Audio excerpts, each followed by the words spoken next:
My fondest memory of Bathurst is probably watching the race every year with my brother and my dad and my mum. You know, it was a family thing. We used to drag the mattress down and pull up a bed for the day and sit in front of the telly, you know, when we were only 4 or 5 years old. And it's really where I got my love for the sport.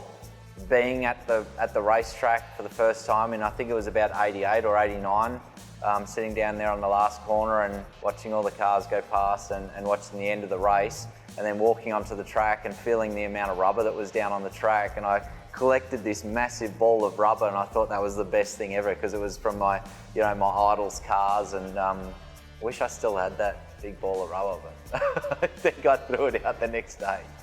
From when I first started, it was more of an endurance. It was definitely an endurance event where you really had to look after the car and make sure that it survived.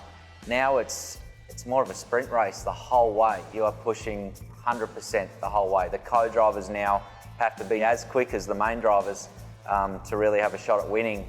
I guess that's why I feel pretty confident this year. You know, I was full-time last year, so I'm pretty fresh still.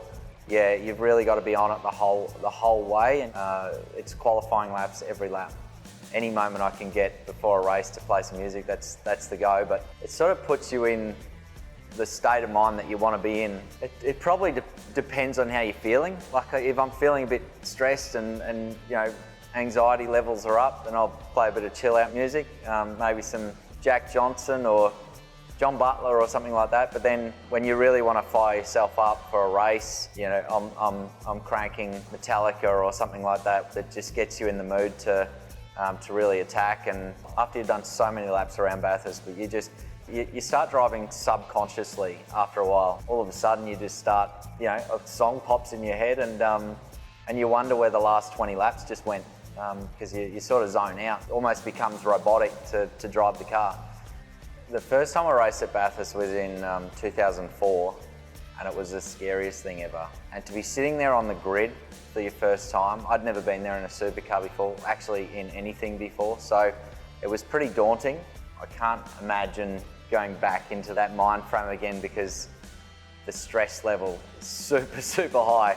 And fortunately, every year you do it, you know, your stress level comes down a little bit more, the experience pays off, and you know how to handle it.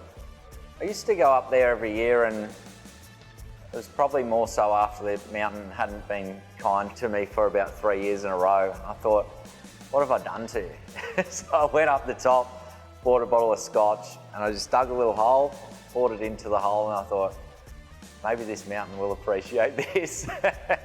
And the year after, which was last year, I was on provisional pole. So maybe it paid off, I don't know.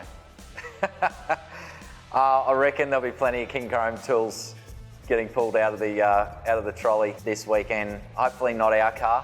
Hopefully it's only just to tune it up a bit, get the setup right. Every year there's big shunts, there's mechanical failures, and yeah, they'll be pulling out the King Chrome tools in some sheds for sure.